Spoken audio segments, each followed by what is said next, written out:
Мына еттің бағасы 4.000, 5.000 болды дегендерге түсіндіріп айтайын. Ет, мал деген, мына өзен көлден аулап ала салатын балық бекен, немесе пытырлатып туатын шошқа менен тауық бекен. Мына мал бағуға қаншама қажыр қайрат, жүйке, уақыт, денсаулық керек.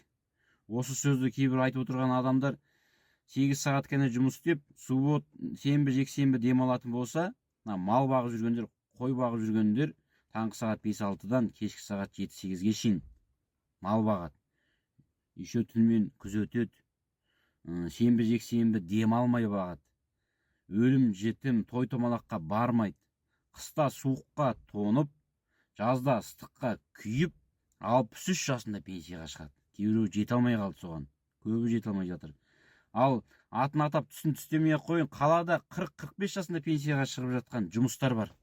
Ал екеуін салыстырып, көріп, еңбегін бағалап, орындарын ауыстырса, жаңағы қаладағы жұмысшыларды әкеп қой баққызса, мал баққызса, олар баға алмайды.